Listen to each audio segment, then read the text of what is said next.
Basic Electricity, DC Circuits. Part 2, Series Circuit Analysis. In the last program, you were introduced to series circuits. You built a simple series circuit by using a breadboard, a variable DC voltage power supply, and carbon resistors. In addition, you tested that circuit to learn the relationship between voltage, current, resistance, and power, as resistors were added in series to the circuit.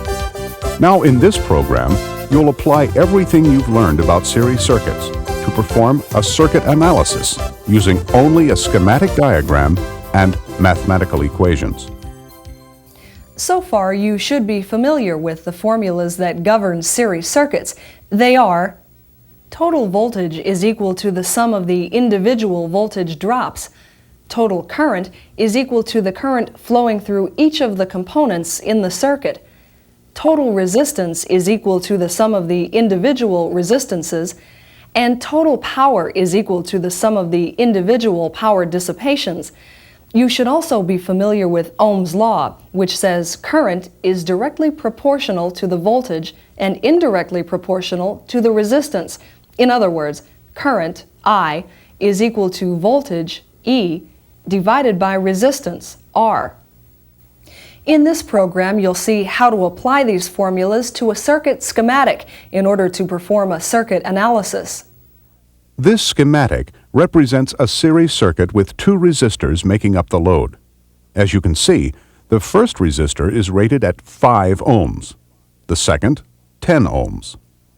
In addition, 9 volts are being supplied to the circuit.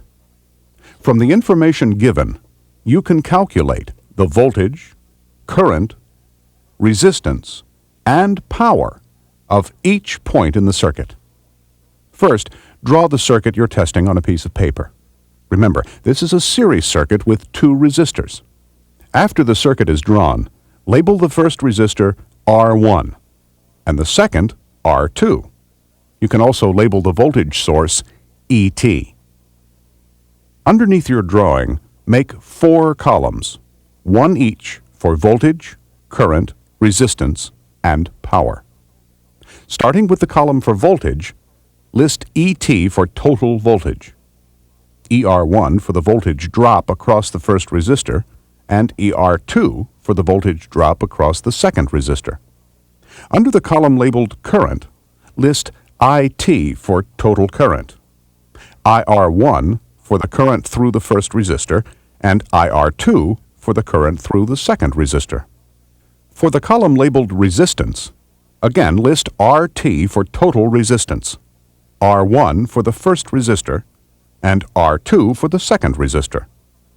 Finally, for the column labeled power, list PT for total power, P1 for the power dissipated at the first resistor, and P2 for the power dissipated at the second resistor. Now you can begin filling in all the known quantities. Referring to the schematic, the circuit is being supplied with 9 volts. Therefore, record 9 volts next to ET for total voltage. The schematic also shows that the first resistor is 5 ohms and the second 10 ohms. Therefore, record 5 ohms next to R1 and 10 ohms next to R2. Because you know the value of each of the resistors, you can easily determine the total resistance in the circuit. Remember, in series circuits, the total resistance is equal to the sum of the individual resistances. Therefore, the total resistance of the circuit is equal to 5 ohms plus 10 ohms, which is 15 ohms. Record 15 ohms next to RT for total resistance. Now that you know both the total resistance and the total voltage, you can use Ohm's law to determine the total current. Remember, whenever 2 of the 3 quantities are known, the third can then be calculated. Because Ohm's law is so important, here's a tip that'll help you remember all the variations of Ohm's law. Take out a dollar bill and turn it over. On the back, on the left-hand side, you'll see a pyramid. Notice that the top of the pyramid is separated from the base. On a separate piece of paper, draw a triangle that represents the pyramid. Divide the top half of the triangle from the bottom half by drawing a line that cuts across the sides of the triangle. Referring to the dollar, the top of the pyramid has an eyeball in it. On your triangle, write the letter E in the top half. This will represent the eyeball, which is spelled beginning with the letter E. Now, the bottom part of your triangle has two sides. Therefore, draw a line that divides the sides clearly. Identify the right side of the triangle by writing the letter R for right in the right side. Now all you have to remember is to write the letter I in the remaining space in your triangle. You now have all the variations of Ohm's law. Whenever you want to solve for one of the variables, simply cover it with your thumb. For example, to solve for current, I, cover it with your thumb, and you'll see that I equals E divided by R. To solve for R, cover it, and you get R equals E divided by I. And finally, by covering E, you get E equals I times R. This is a simple way to remember Ohm's law. It's also a good idea to draw the triangle on a piece of paper for easy reference when performing a circuit analysis. Remember, as long as you have a dollar bill, you have Ohm's law. Referring to your triangle, you can solve for current I. By covering I, you get current I is equal to voltage, E, divided by resistance, R. The total voltage is 9 volts. The total resistance is 15 ohms. The total current, then, is equal to 9 volts divided by 15 ohms, which is 0.6 amps. Record 0.6 amps next to IT for total current. Remember, in series circuits, the current is the same at every point in the circuit. Therefore, record 0.6 amps for both IR1 and IR2. Again, using Ohm's law, you can now determine the voltage drops across each resistor in the circuit. Since in this case you want to solve for voltage, E, cover the letter E. Now you get voltage, E, is equal to current, I, times resistance, R. The voltage drop across the first resistor then, or ER1, is equal to the current flowing through the resistor, or IR1 times the resistance, R1. Plugging in the numbers, you get ER1 equals 0.6 amps times 5 ohms. ER1 then equals 3 volts. Record this next to ER1. The voltage drop across the second resistor, or ER2, is equal to the current flowing through the resistor, or IR2 times the resistance, R2. Plugging in the numbers, you get ER2 equals 0.6 amps times 10 ohms. ER2 then equals 6 volts. Record this next to ER2. According to Kirchhoff's voltage law, the total voltage in a series circuit, ET, is equal to the sum of the individual voltage drops, ER1 plus ER2. Referring to the schematic, this circuit has a total voltage of 9 volts. According to your calculations, the voltage drop across the first resistor, or ER1, is 3 volts. ER2, as calculated, is 6 volts. When added together, they equal 9 volts, which is the total voltage. Using the formula for power, that is, power is equal to current times voltage, you can now determine the total power dissipated by the circuit. Again, the total voltage, ET, is 9 volts. The total current, IT, is 0.6 amps. Total power, then, PT, is equal to 9 volts times 0.6 amps, which is 5.4 watts. Record this number under the power column for PT. Next, determine the power dissipated at the first resistor, or P1. ER1 is 3 volts. IR1 is 0.6 amps. P1 then equals 3 volts times 0.6 amps, which is 1.8 watts. Record your answer for P1. The power dissipated at the second resistor, or P2, is equal to ER2 times IR2. Plugging in the numbers, you get P2 equals 6 volts times 0.6 amps, which is 3.6 watts. Record this answer for P2. Total power of a series circuit is equal to the sum of the individual power dissipations of that circuit. That is, PT equals P1 plus P2. In this case, total power, PT, as calculated, is 5.4 watts. P1 as calculated is 1.8 watts. And P2 as calculated is 3.6 watts. By adding P1 and P2 together, you find that the total power, or PT, does indeed equal 5.4 watts.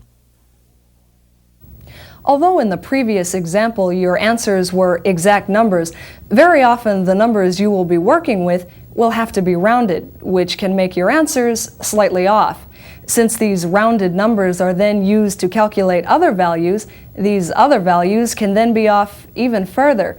It seems clear that knowing when to round off numbers is an important step in minimizing possible errors. In fact, you should try to round off as little as possible.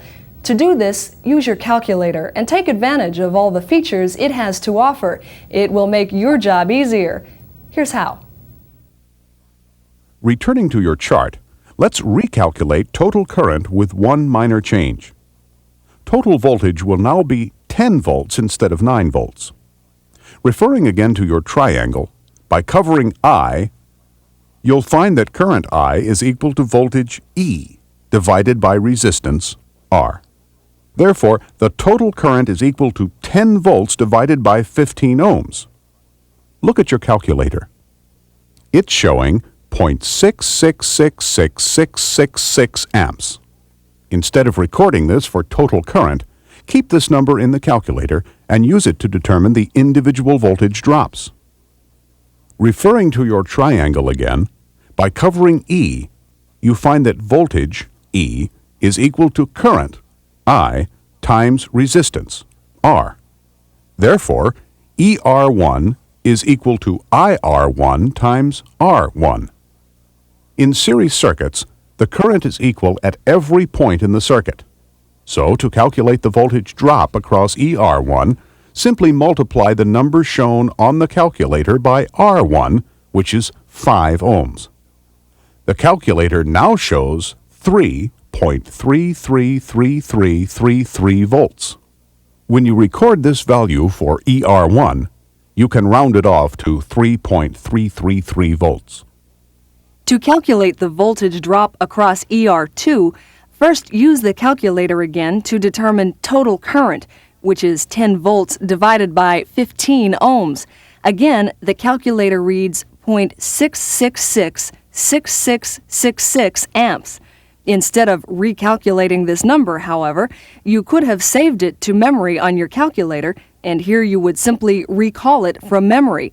Referring to your triangle of Ohm's law, voltage, E, is equal to current, I, times resistance, R. ER2 then is equal to IR2 times R2. Therefore, multiply the number shown on the calculator by R2, which is 10 ohms. The calculator reads 6.666666 volts. When you record this value for ER2, you can round it off to 6.667 volts. According to Kirchhoff's voltage law, the total voltage in a series circuit is equal to the sum of the individual voltage drops. Using the calculations you just made, ER1 is 3.333 volts. ER2 is 6.667 volts. When you add the two together, you get 10 volts. This is equal to the total voltage as given by the schematic. Using the formula for power, let's now recalculate both the total power and the individual power dissipations, given 10 volts. Again, we will use current as previously calculated at 0.6666666 amps. To determine the total power, multiply total current by the total voltage, which is 10 volts. Your answer is 6.666666 watts. Before recording this number, round it off to 6.667 watts. Using the formula for power again, determine the power dissipated by the first resistor, or P1. Multiply total current, 0.6666666, which is still on your calculator, not yet on your chart, by ER1, which is 3.333 volts. The calculator reads 2.221999.7, which can be rounded to 2.222 watts. Record this for P1. Finally, use the formula for power again to determine the power dissipated by the second resistor, or P2. Again, multiply total current from your calculator. 0.6666666 amps by ER2, which is 6.667 volts. The calculator reads 4.4446662 watts. Before recording this number, round it off to 4.445 watts. In series circuits, total power is equal to the sum of the individual power dissipations. P1 is 2.222 watts plus P2, which is 4.445 watts. Total power then is equal to 6.667 watts. Notice that this is equal to the total power as calculated earlier. Now that you've used the exact value for current to calculate and record all other values in the circuit, you can now record the value for current. Before you do this, round 0.6666666 off to 0.667 amps. Record this for IT, IR1, and IR2. As you just saw, knowing when to round off numbers is very important. Notice that by holding numbers in your calculator for as long as possible and only rounding off before you record your values, your answers are more accurate. Remember, your calculator is a tool. Learning how to use it wisely will make your job a lot easier. Let's stop here and review what you've seen. Number 1. When performing a circuit analysis, organize your observations by making a chart with columns for voltage, current, resistance, and power. Number 2. The pyramid on the back of a dollar bill can be used to remember Ohm's law. By drawing a triangle on a piece of paper that represents the pyramid and writing an E for the eyeball in the top, an R for right in the lower right side, and an I in the remaining side, you have all the formulas for Ohm's law. Number 3. When using Ohm's law and the formulas that govern series circuits to perform a circuit analysis, know when to round off numbers. Keep numbers in your calculator as long as possible, and use the calculator values when determining other values in the circuit. In the next program, you'll be introduced to parallel circuits. You'll learn what they are and see how voltage, current, resistance, and power react in a parallel circuit.